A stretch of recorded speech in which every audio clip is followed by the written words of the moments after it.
Welcome to Commander Countdowns with the Nitpicking Nerds. This time, the top 15 creatures in Commander.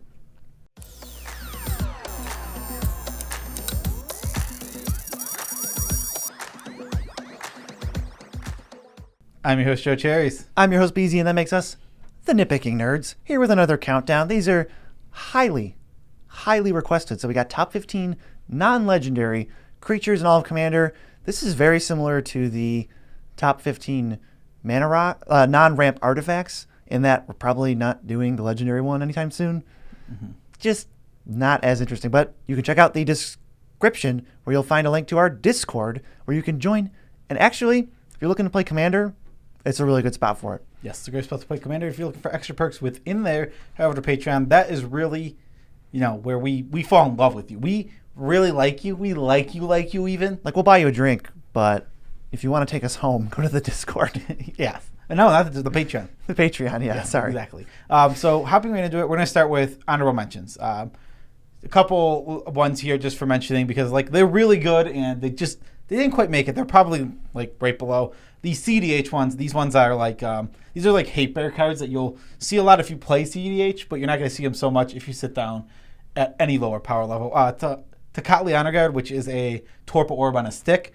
Drannith Magistrate, which stops commanders from being cast. And Grand Abolisher, which people can't do anything during your turn. Yeah, really good stuff there. But trending towards CDH, our top 15 is kind of both, if that makes any sense. So EDH, there's a couple that you're not going to find on this list. The first one is Revelark.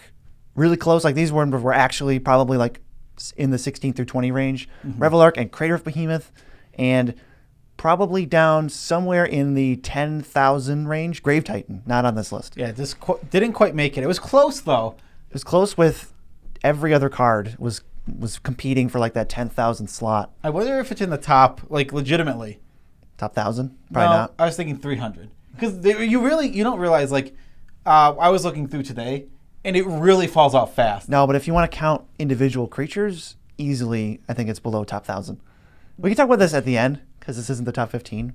But number 15, yes. Getting right into it. Fauna Shaman. It's 1 and a green for a 2/2. You pay green, tap it, discard a creature card, search for any creature card, and it just goes right in your hand. Yeah, this is a very fixed version of the card Survival of the Fittest, which was accidentally omitted from our top 15, even though it easily is top 5 enchantments of all time. Yes, it's an incredibly good card. This is a fixed version. It's number 15. This is a toolbox card. If all you need to do is untap with this once, you throw away the worst creature in hand, you get the best. And it lets you get the best for any situation. Yes. The main weakness of this card is you do need to go a whole untap step just to do it once, and you do have to have a creature to discard. So you want to have a very heavy creature theme of your deck. You probably want to be playing between at low 25 creatures, at high 40, depending on the deck. Between 30 and 40 is the sweet spot where you'll probably already always have something. That's just the only restriction, but that is what brings it down to, if this thing had haste and just said discard a card, then obviously best creature ever. Yeah. Those are the restrictions. Yeah. It also has to tap. One of the things that makes Survival so insane is the ability to discard something, get something, discard something, get something, discard something, get something. Now you've filled your graveyard with 4 cards, and you have the best creature in your hand. That could maybe give back the cards you just put in there. It's Entomb plus Demonic Tutor. This card, Survival's insane, and fixed survival is also very good, as it turns out. In the top 15. Number 14, we have Metalworker. 3 mana for an artifact creature construct, 1/2. Tap it, reveal any number of artifact cards from your hand. Add wingding for each card revealed this way. Similar restrictions to Fauna Shaman. Your deck needs a lot of artifacts, 30 plus, probably your goal, and it does have to untap.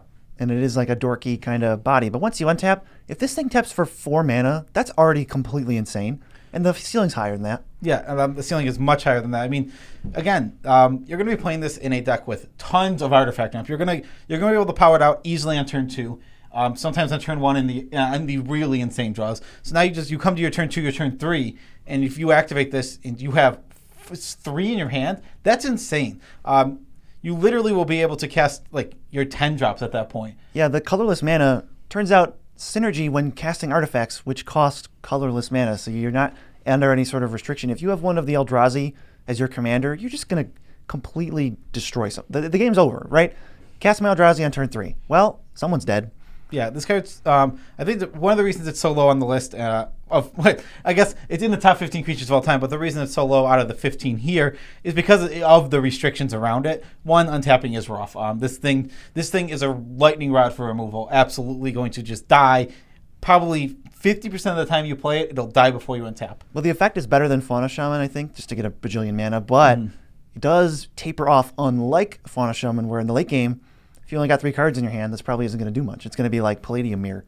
Yeah, exactly. This is one you want to really play early game because you'll get much more advantage out of it. But also, at the same time, a little bit unlike Fauna Shaman, this can just straight up one untap, win the game. Right. Fauna Shaman's a little slower. You can't really assemble the, like, discard this, go get this, reanimate this with this. It's like, well, okay, you can do some of that. Exactly. Slower. Yeah, exactly. Yeah, Metalworker, 1 untap, potential win. Fauna Shaman, yeah, it's a grind. But they're both very strong, obviously. What's our next one? So number 13 is probably one that you wouldn't expect. It's Palincron. 5 blue for a 4/5 illusion with flying. When it enters the battlefield, untap up to 7 lands. 2 blue, return it to its owner's hand.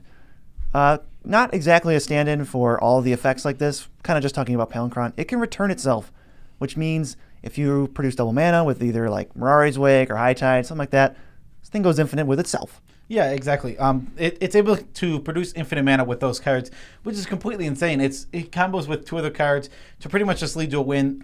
When your deck is built right, usually infinite mana does just lead to a victory. And this isn't just infinite blue mana. It's infinite of whatever color your lands can produce. I was also going to say, goes infinite with Phantasmal Image, which is another creature that's close but not on this list.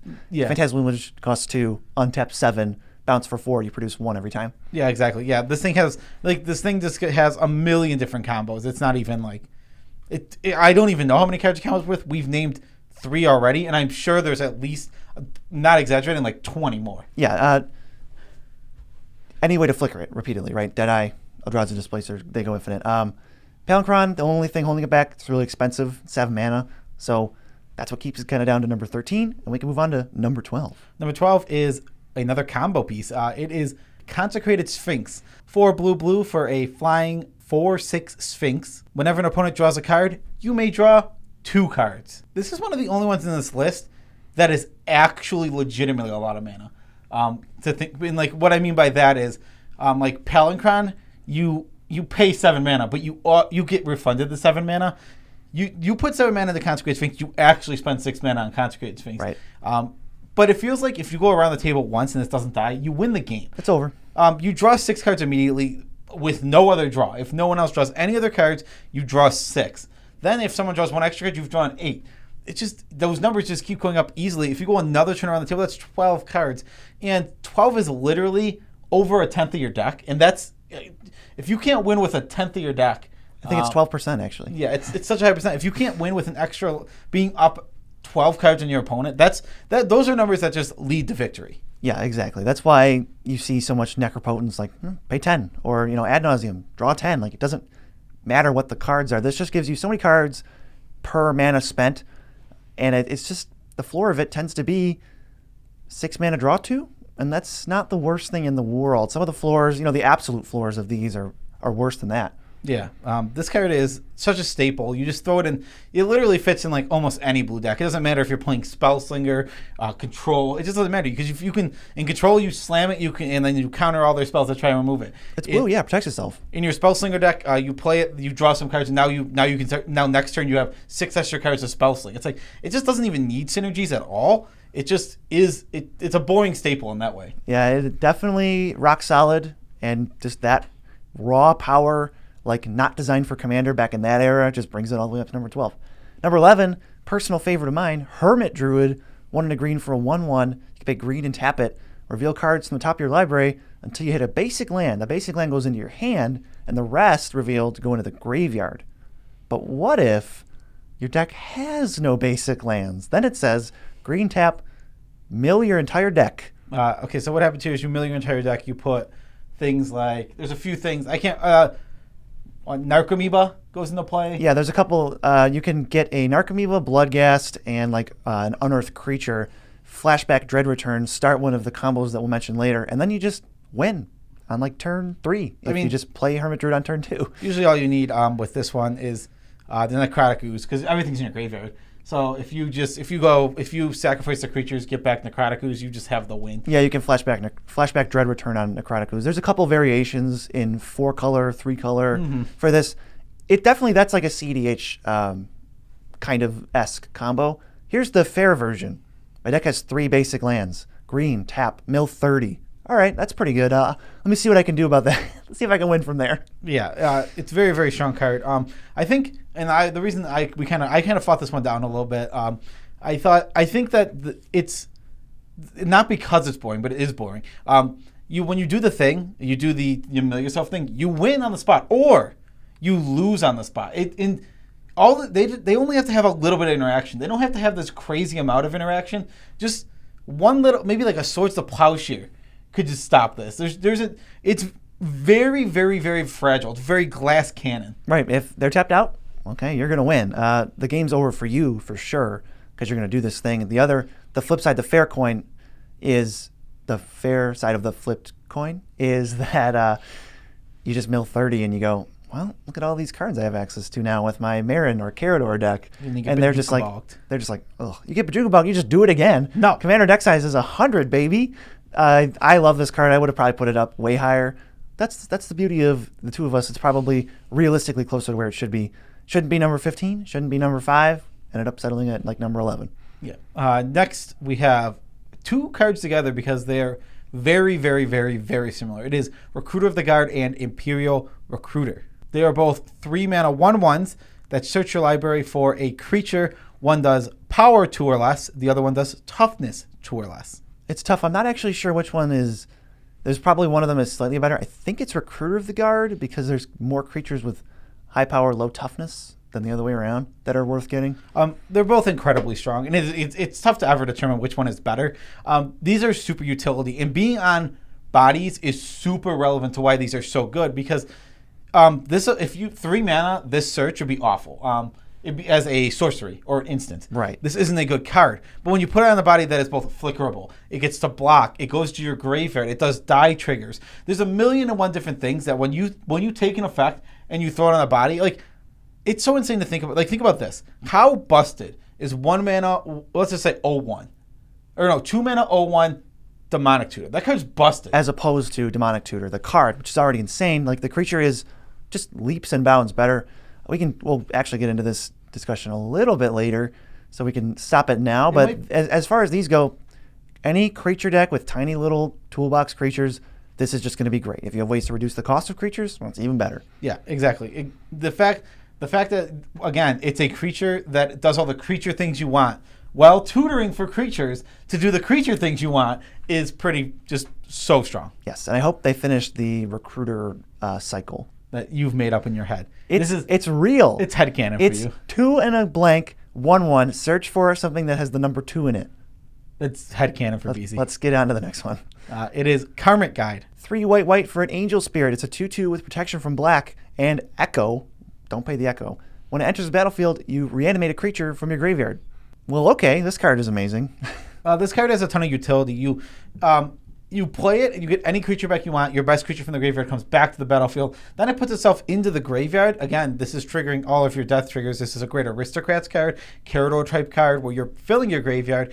And on top of all of that, all the utility this card has, it also combos with like Revlark and tons of other cards. Yeah, Revlark didn't quite make it. I was more unsure than Joe Cherries which one was actually better. They're both. Karmic Guide is an amazing just piece where the floor of this card is 5 mana, get back your best thing. If you're filling up your graveyard, that's pretty great. It's almost like a mini tutor out of the graveyard when you have enough stuff in there. And then it just has 2 power and 2 toughness, which is actually so relevant.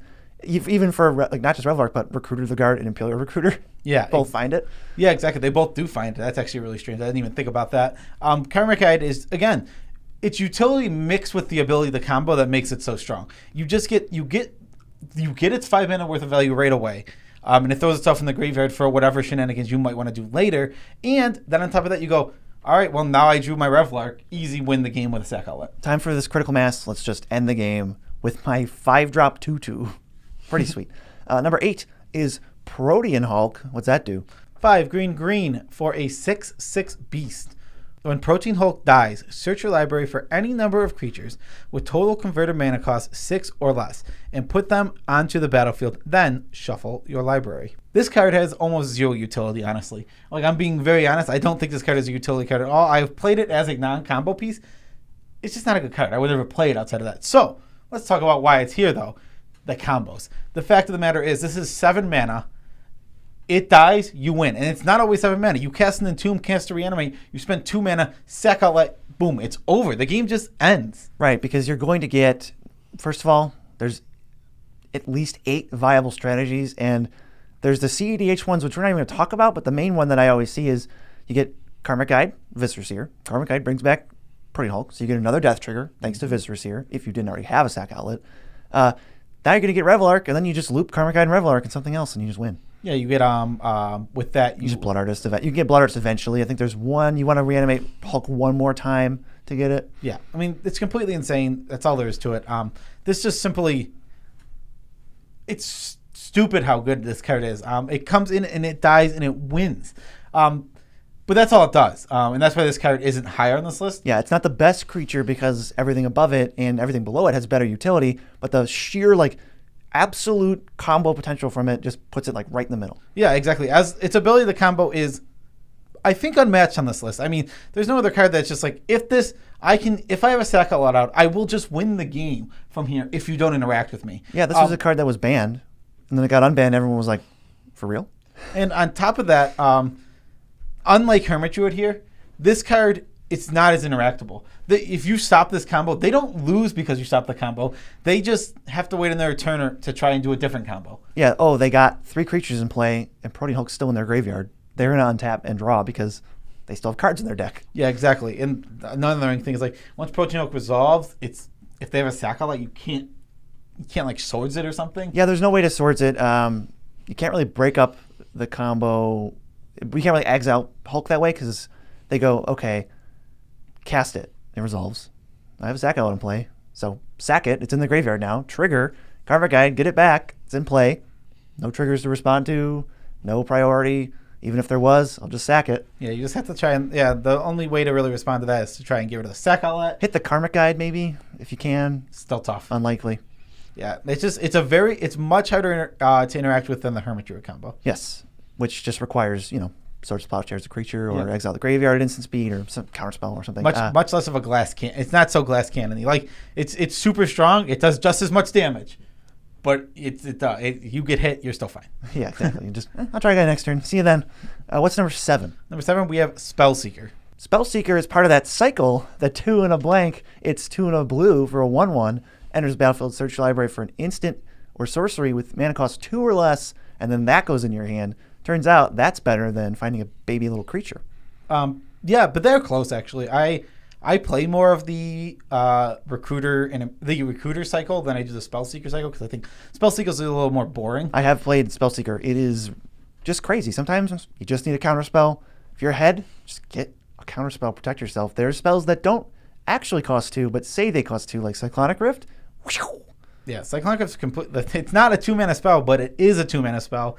And it's completely stupid. You get your one of the best cards. That card is silly. It's just, again, it's your best spell for 2 or less. And your best spells are very, very powerful. And if you have a ton of mana, or your spells cost less for whatever reason, if you're trying to spell sling with cost reducers, unlike Recruiter of the Guard and Imperial Recruiter, Spellseeker is any card if you want to pay 5 for a Demonic Tutor. Oh, yeah, that's true. You can go get a Demonic Tutor. You can get a tutor that can turn it into something else. Yeah, that's something you can do. There's just so many things to get. It's one of the best spells in your deck. Sometimes even the best spell if you really want to just get that Demonic Tutor. Exactly. It's just, this is slightly better than the get a 2-drop, a 2 toughness, or a 2 power. They're all of the same flickery abuse things apply to this. So we can move on to number 6, which is Collector Oof. 1 in the green for a 2/2 Oof. Activated abilities of artifacts cannot be activated. Huh. So they just put Stony Silence on a bear. Yes. This is literally just a Stony Silence bear, and it is super strong. If you sit across the table from non-green decks, this is going to absolutely hose them. Almost all of their ramp is going to be on artifacts, if not all of it. Right. You're in green, so how badly do you really need artifacts? Maybe you have a Soul Ring and a Skull Clamp on your deck, big deal. I'll trade those 2 cards, sort of move them aside, exile them for as long as this is out.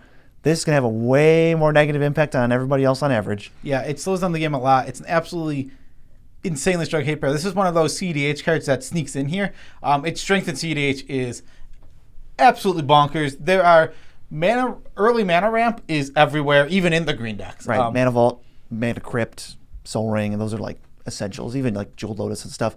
Collector Oof just can't not impact a game. It costs 2. Your investment is like nothing, and it's a creature. Even more recurable and tutorable than Stony Silence. Yeah, exactly. Literally, unless you sit down against 4 green decks, you're gonna have a strong impact on the game. Yeah, I've played slightly more competitive games, and our friend Ken has an artifact deck, and it's just like it's so easy to just go find Collector Oof with like 20 different cards and go, okay, you have to answer this before you try to win. It just completely shuts down certain decks. Like it's not just like slows down some decks. No, some decks can't function. They can't play. Yeah, they don't get to play until they remove it. And guess what? Colorless decks can't remove it. And the reliance on artifacts is super high. They pretty much just lose. Yeah, it feels close to like you're just done. Your advantage is so hard to get back, and I'm just playing like normal. I just played a bear. Yeah, you played a 2/2 bear that you spent some way to get it out of your deck. Your Green Sun Zenith. All right, now we're into the top 5 creatures of all time. Some of them are new, some of them are old. The first one is number 5. It's Thassa's Oracle, blue for a 1/3 merfolk. When it enters the battlefield, you look at X cards from top of your library, where X is your devotion to blue. You put 1 on top and the rest on the bottom. But the thing is, if that number is greater than or equal to the number of cards in your deck, you just win instead. Yeah, this is definitely a CDH one, but this card is so easy to win with. It goes in casual strategies where you just play maybe you're playing like a Zagana deck, what's the Tashana deck, where you just play a bunch of clones and draw your whole deck, and then what's the easiest win count? Well, it's Thassa's Oracle. Unlike the other cards like Jace or Labman, which require you to draw a card after they come out. No, this just comes out and you win. And the fact is, if you're in one of those decks where you draw your whole deck, you have a bajillion ways to protect this in your hand. Yes. If you're playing a CDH deck, you go Thassa's Oracle, then you play Demonic Consultation. So now the trigger's on the stack, and then you name a card not in your deck. If they are forced to counter the Demonic Consultation. Or stifle the trigger, which is harder to do. Yeah, even harder to do. It's like completely insane. I know that stifle effects are more popular in CDH because of things like Thassa's Oracle. No, it warped the entire format around itself because it's so like, they're like, huh? We just get this? Yeah, Thassa's Oracle is stupidly strong. Yeah, and it definitely, I will say, like the Laboratory Maniac thing, not just CDH, not just EDH, super popular in both for different reasons. Yeah, I mean, there's just a million ways to draw your whole deck. There's a million ways to draw a ton of cards, and they're all cool, and people love doing that kind of stuff. And because of that, Thassa's Oracle just gains so much popularity and traction in both CDH and regular EDH. Moving on to number 4, we have Gilded Drake. 1 in the blue for a 3/3 flyer. When it enters the battlefield, you exchange control of it with target creature an opponent controls. Well, here's just some good old-fashioned utility. 2 mana 3/3 flyer. All right, that's not good in EDH. You can have that. I'll take your commander or your dumb creature or any other creature on this list, and I'm just going to run away with the game. It's completely stupid. And again, this card would just be okay. Okay, a 2 mana mind control would be good in EDH. Like, that would be good. Undercosted, very strong. But now you add on the fact that, 1, this is a permanent effect after this is resolved. And 2, it's flickerable. It's a creature. You just blink it, and you get to do it again. Yeah, completely insane. This is so undercosted for what it does, is why it gets here. Like, this effect isn't inherently, like, broken or insane. It's good. Very, very good. But you add in the fact that you get to do this for 2 mana, any flicker effects where you can bring this back to your side and do it again. Just the value to be had here is so easy to get that you're going to run away with games if you can do this once or twice. And there's nothing really comparable to this. So the 2 cards that kind of come closest, I think, are Sower of Temptation, which only until it leaves, so you can't flicker it to get any sort of value that way. Yep. And then there's Agent of Treachery, which is 7 mana and steals it permanently on ETB. It's 7 mana. It's 7 mana, and that card's also very good. That card, we were considering it. It's maybe top 50. It's definitely in the top 50 because we listed like everything we thought could make this list. So it's in the top 50 of creatures somewhere, that are and it's basically a 7 mana version of this. Right, and this is the 2 mana version. The game's It's just so hard to get your commander back. Let's say all right, wipe the board. Now I have access to my commander again. Play my commander again. I jump through these 2 hoops. All right, I'll just reanimate my Gilded Drake. Take it again. Yeah. Having fun yet? Yeah, this card is so dumb. If you haven't played against it, I mean, it's just going up. It's a reserve list card, and it's hundreds of dollars. It's hundreds of dollars now. I remember when it was like $50, and I thought that was overpriced. Yeah, it was like $20. Man, maybe I can't see myself getting that. Oh, I wish I got it. That's like $300, I think. All right, up next is number 3. This is Dockside Extortionist. Maybe you've heard of him. 1 in a red for a 1/2 Gobbo. When he enters, you make treasures equal to the total number of artifacts and enchantments your opponents control. Really, really don't like this card just because it's so pushed. It's incredibly pushed. It comes down and it's like this weird creature ritual that is so easily abusable. It goes infinite with any flicker effect. Yeah, any flicker effect that costs less than the number of treasures you'll get. You have 3 players checking artifacts and enchantments to see how many treasures you get. A ritual that just did this would be fine. Good ritual. That's a pretty sweet ritual. It's like Mana Geyser-esque. They just put it on a creature. Yeah, I don't know why. I don't know why they threw this on a creature. To sell packs. Yeah, I mean, well, we do know the real reason, but that's not the point.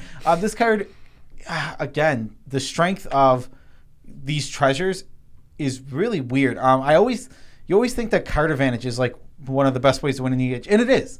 It absolutely is. But then we've begun to realize that mana advantage is even a better way to win an EDH. We mentioned this when we talked about Smothering Tide in the other video. Yeah, it was like Smothering Tide versus Rhystic Study. We had Smothering Tide higher. Yeah, exactly. It's like one's mana advantage, the other one is card advantage, and the mana advantage can be completely insane. Especially when you build your deck to be a high power. Everything you're doing is going to be strong and powerful. So if you can do more of it, no matter what the spells are, because you built your deck correctly, it's going to be better. Oh yeah, we brought up the analogy of or the situation. Would you rather have 100 mana or your whole deck? It's like, I'd rather just have 100 mana. I'll just win. Yeah, exactly. When your deck is built correctly, you absolutely will win like that. Right. Sometimes you just need the mana. Dockside Extortionist gives you the manas. Number 2. Hull Breacher. Speaking of getting lots of mana. 2 and a blue for a 3/2 with flash. Whenever an opponent would draw a card, if it's not the first draw of their draw step, you get a treasure instead. Yeah, first thing right off the bat, I want to mention, because a lot of people will probably have this question. I don't like that this card was so similar to Opposition Agent. They get lumped together quite a bit. This card is like so much better than Opposition Agent. I don't think Opposition Agent anywhere near this list. It's at least 25 or below, but this one easily like number 2. This card is insane. This card is completely and utterly bonkers. I mean, it's just this effect of preventing draw from opponents is super powered. And card advantage. We've absolutely learned that on top of being this like super powered great thing that can just win you games, it also combines with windfalls to actually just win you games. Yeah, you get windfall. Everybody discards their hand and draws 7. Oh, you guys can't. Bummer. I'll just make 21 treasures and draw 7 cards. How does that sound? Oh, the game's over? Shocker. This is a 3-mana 3/2 with flash. You're going to blow somebody out, and then it has to die because now they can't draw extra cards. No Monarchy, no digging for answers, no accidental card draw when you're trying to like skull clamp something. It's the number 1 threat in play, and if and when you untap, you can just kill everybody with it. Narset, Parter of Veils, came Similar. out. Yeah, very similar card. Came out. It is one of the best Planeswalkers ever printed for EDH. It was in our top 10, I think. Yeah, so it's one of the best Planeswalkers ever printed for EDH. This card is leaps and bounds better. One, Planeswalkers are way easier to remove, way easier to answer. Flash. This has flash. It can get somebody in the middle of casting a draw spell. Tangible benefit as opposed to just stopping them? No, Yep. You can't draw those. You can't, and I get 3 mana. This is like 10 steps better than one of the best Planeswalkers ever printed. Yeah, Hull Breacher, part of my other headcanon cycle of card pushed to sell booster packs that makes treasure for no reason. We got Dockside, Hull Breacher, and then the other one is Smothering Tithe. Yeah, if we don't count the push, we do have... Revel Riches does not count. That is out of my headcanon. Pitiless Plunderer. Pitiless Plunderer might, because that card is really good, but I don't think it quite fits the meant to sell packs part. If it was a rare... Maybe. Yeah, maybe. And last but certainly not least, the number 1 card Probably of all controversial. Time. Ooh, yes, so controversial. Why don't you go ahead and give it a read, BZ? Well, it is Deathrite Shaman. What? Golgari hybrid for a 1/2. So 1 mana, and this card has like 9 lines of text. So tap, exile target land card from a graveyard, add 1 mana of any color. Black tap, exile target instant or sorcery card from a graveyard. Each opponent loses 2 life. And green tap, exile target creature card from a graveyard. You gain 2 life. I want to start with this. This is a stand-in / like fill-in for like any mana dork, 1 mana dork. This is the best of them. It stands leaps and bounds above pretty much all of the rest of them, but it really is like Birds of Paradise, Landwar Elves, even Burial Druid. All of those kind of fit into it with this, but this is the best of these. I don't think those cards beat out the rest of the creatures in Magic, but their mana dorks are certainly like insanely strong. Well, yeah, but what I'm trying to explain, mana dorks are insane. They are probably with like just generic mana dorks like a Landwar Elves would make this top 15 list. What we did is we said, okay, let's put them all together under this Deathwish Shaman umbrella. So we're not, I don't want to have Birds of Paradise, Landwar Elves in different spots on this list. It's easier just to be like, okay, Deathwish Shaman can encompass this whole feeling. I think it's possible that like Noble Hierarch and Birds were the only two that, but like they could crack this list, and that's just a little weird to me. I agree. To have 3 mana dorks on the list. So we got Deathwish Shaman at number 1, not as all of them, but as the best. Deathwish Shaman is completely insane. This is 1 mana. You have 4 abilities on your 1 mana creature. It is Graveyard Hate, which is the hidden ability. Life Gain. You can just pay black, deal 6 damage. Okay. And then snipe a fetch land out of the graveyard. Add mana of any color. This card is one of the best creatures, if not the best creature ever printed for like constructed Magic. It just translates very well in DDH. You have 4 players at the game to find lands. One really important thing about this card is it is a high power card. Unlike some of these other cards where you can play at pretty much any power level and it'll have a great impact on the game, you really want to be playing with Deathwish Shaman up in the CDH 9-8. Once you start going lower, fetch lands fall off a lot. I mean, fetch lands fall off a lot, but the other abilities get better. Like now, if creatures are going to stick around for so long and the game's going to go late, how many times am I going to get to activate the Exile a Sorcery, deal 2/2/2? You're going to end up dealing like 18 damage. Yeah, the card is, it's crazy. If you had, when we were making this list, especially when we were talking about it weeks ago, and we started like talking about what creatures we were going to put on here, Deathwish Shaman didn't cross my mind. I wouldn't have said this is going to be number 1. But like when we talked it out and we sat here with all these creatures in this list, it's like it's the fact, and I think it does help encompassing all the mana dork things, because mana dorks are so insane for both CDH and regular EDH. What they allow you to do is you put them in decks where you want to ramp and get stuff out quick, okay? But then on top of that, they're creatures for the later game. So any of your draw triggers, if your True Lane deck, your Beast Whisper cards, anything like that, they end up drawing off of those. You can put the Skull Clamps on them. And that's what really changes these cards from like, sure, yeah, a one mana ramp spell is already insane. And now they're creatures with utility after that. Yeah, every other color wishes they had that. They don't have it. My Carador only costs 3. Why? Because I have 4 mana dorks that died to a board wipe. My Marin's just going to get these back over and over. I have a creature to sacrifice the Fleshback Marauder. And you guess what it is? It's my Llanowar Elf. Yeah. So much utility. Yeah, the fact that they have so much utility on top of being like some of the best turn 1 plays out there in all of EDH. I mean, there's just not many more. Like, not just creatures, like turn 1 plays, period. Yeah, don't be underestimating your average mana dork. Deathwish Shaman is not even your average mana dork, because this card is completely nonsense. It's on steroids. It's got way too many abilities. Yeah, exactly. But that's our list. A little controversial. Tell us what you think in the comments. What would you put at number 1? Special shout outs to all of our patrons. We love you all as much as we can without making you uncomfortable. You guys continue to support us and make our days every day. There's a lot of you now. Do the TCG player shout out, and then we'll do something else. Yeah, there's a TCG player link for you to go to in the description. You just click it, boom, you're there. Now all you got to do is buy cards like you would anyway, and not only are you supporting us with actual monies that you don't have to pay, supporting local game stores, keeping the dream, the American dream alive. Yes, the American priceless dream alive. Pass me that box. Tidbit. Yes, tidbit. Our patron, Alex, sent us this box along with other stuff. He sent us a whole, basically, I think the best way to describe it is a mini escape room in a box. Box of riddles, sort of, containing swag and gifts that he thought we would like, which we loved, and we appreciate it incredibly. He made us feel very good. What it says on this box is, hi, Beezy and Joe. No puzzles. What you see is what you get. You two do make a difference, and it has a heart. I want to mention something that, because I've mentioned this to a couple of friends now, and I've mentioned it before. I didn't realize it's something that makes me feel really good, as I never thought I would be any sort of representation in any way of anything. But it turns out, I'm a gay man, and I mention it on the channel, I bring it up sometimes, but like people, including Alex, have brought up like it meaning something, and I never thought it meant anything, or it would mean anything to anyone, and it's really cool because I know like when at points in my life growing up, seeing representation in forms of media always helped me with coming to terms with being gay.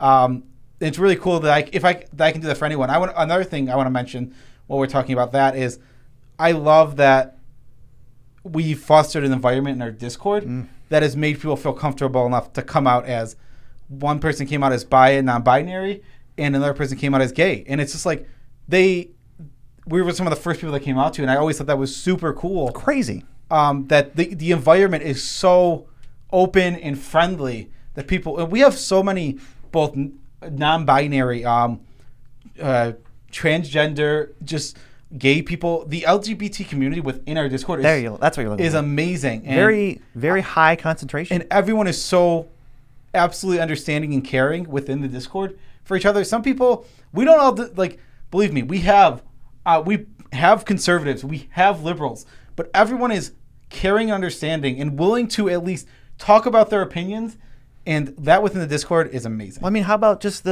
someone can come onto voice chat and say, guys, I'm really not having a good day today. Something's wrong. Here's what happened. Everyone's like, oh, I'm sorry. They offer like just actual good advice. They're like, hey, you want to DM me one-on-one? Like, let's go figure this out. It's just like it's so heartwarming. Yes. So I want to do one thing.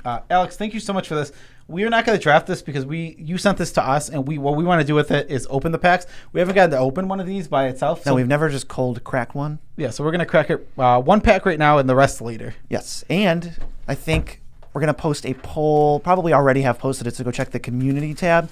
But there's a new thing called YouTube Shorts where we can produce like a 60-second video for you guys in like a different format. And then just basically lets us make one video a day. So let us know if you want to see that. But here's a pack opening. We're thinking about trying the shorts out. No, we're going to try it. What you think? Yes. So I haven't opened a pack of this. Let's see.